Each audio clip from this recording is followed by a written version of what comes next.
sections on 3.5 derivative of trig functions. So if you remember last year in pre-calculus, we talked about sine, cosine, tangent, and then we also did cosecant, secant, and cotangent.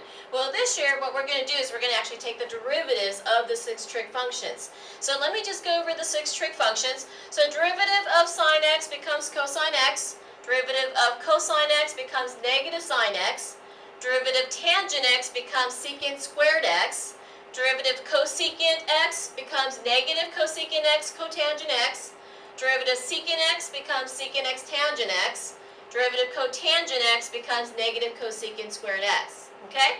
So I know it looks like there's a lot to memorize, but let's make some observations. So one of the observations is that any trig functions that start with the letter C is going to have a negative to that. So notice that C right there has a negative, right? The other one will be then cosecant has a negative right there, and then also cotangent has a negative as well.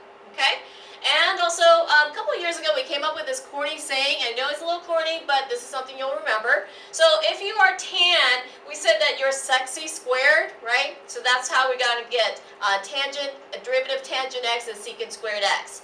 Then the same thing with that one, then if you're sexy, you have a sexy tan, right? So that's how we get then a derivative of secant x is secant x tangent x, okay? So the only thing we're going to be left with now is the sine x and the cosine x. So I actually have a little chart for that one. So the chart goes something like this. If you remember, this is the chart that I use for pre-calculus, where if something lands on any of those radian on the lines, then we use that. Okay? Now for the derivatives, what we're going to do is we're going to rotate downwards. So I'm going to say you're going to go down with derivatives. So for example, we said the derivative of sine x, right, was cosine x. Derivative cosine x is negative sine x, right? So this is where the rotation then begins. So derivative cosine x is negative sine x. Derivative of negative sine x becomes negative cosine x. Derivative negative cosine x becomes positive sine x. Derivative sine x becomes then cosine x. Okay? So if you use this rotation, then that's going to help you out as well. So now let's go ahead and do an example. So if you notice this right here, we're still using the 7 rules of the differentiation. And what we're going to do is now we're going to throw in the trig functions involved. So this is still a UV multiplication problem right there, right? So this is right here is a U, this is the V right there. So we're going to go ahead and do that. So I copy my U, because it's multiplication, right? And I take the derivative of V. So derivative of sine x, we said, was cosine x, right? And then we do plus, and then we go the opposite direction, then we copy the V, take the derivative of U. So this is what it looks like, okay?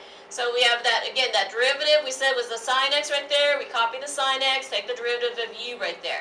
So now the only thing is we have to do is make sure you have a number and then the variable and then after that the trig function. The reason being is because this right here, the 2x looks close to this x right here, and if it wasn't, like let's say it's just an x by itself, sometimes some of you guys will get confused and think it's going to be an x squared, things like that. So we always want to bring all of that in the front and then make sure the trig function is by itself in the back. Okay, now let's try example 2. Now example 2 I have is 5 tangent x minus cosine x plus 11. So another trick I want to show you is that if you have a number in front of a trig function, this is technically a u and this is a v as well, so you'll do a uv.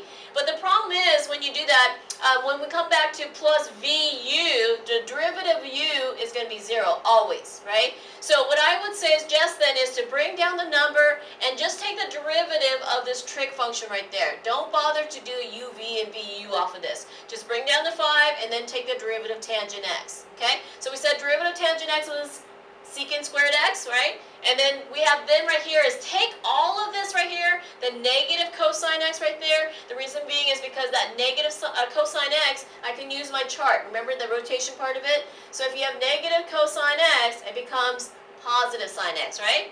And then we have this the last one, which is a constant. Derivative constant is a 0 still. So that's what we're going to get for the final answer right there. Okay? Example 3. So now let's do a quotient. So same rule for quotient. I still have a u right here. I still have a v. And we're going to go ahead and take the derivative. So divide, right? We start with the v first, and then we take the derivative of u. So derivative cosine is negative sine x, right? And then we do the opposite. We copy the u. We take the derivative v. Now when you take the derivative v, the derivative of 1 is 0, right? Because that's a constant. Then we're going to take the derivative of negative sine. This is why I had that chart right there for you. So negative sine was negative cosine, right? All over v squared. So this is what it looks like.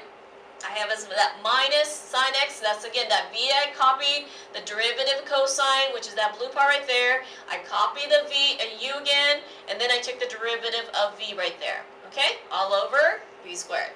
Now, next part, I have to distribute each one of these guys right here. Same rules apply. So then I have then is negative sine x times 1 gives me negative sine x. Negative sine x times negative sine x, right, becomes positive sine squared x. Then I have a negative and a negative right here, that's positive, so that should give us positive cosine squared x, and then the bottom, we keep it down there, okay? We don't want to undo this right here, don't distribute it out, we want to keep our bottoms nice and tight, so keep everything inside the parentheses. If anything, the numerator is what we want to simplify. So if you also notice in the numerator, there's some trig identities. Yes, we're going to use trig identities that you'd used from pre-calculus last year. But they're not proving or anything like that. We're just going to use it to help us simplify. So if you notice, one of them is right here. There's an identity right there. The sine is squared x, right, plus cosine squared x. That equals 1 right there. So I'm going to substitute all of that as my 1 right there. So now, can I simplify this further?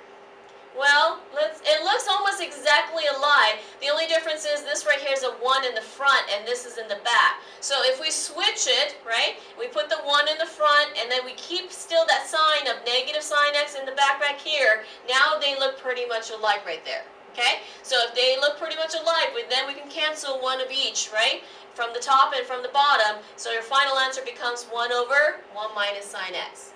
Okay, so yeah, everything that we're going to do is going to still apply to that 7 rules, but now we're going to use the trig functions involved when we do the derivative. Alright, now let's talk about is the verbal quiz. So we will have a verbal quiz on this. So let's just run it through a practice verbal quiz to see if you're ready. Okay, so for example, I'll say derivative sine x, and I'll give you a couple of seconds to work on it, and we'll pop up the answers up here as well. Okay, so let's start. Derivative sine x. Derivative tangent x, derivative secant x, and derivative cosecant x, and derivative cotangent x, and last one, derivative of cosine x. So how did you do? So if you did okay on the verbal quiz, then you should be ready. If not, you need to go back and memorize those trig functions again. All right, let's go ahead and do the classwork problems now.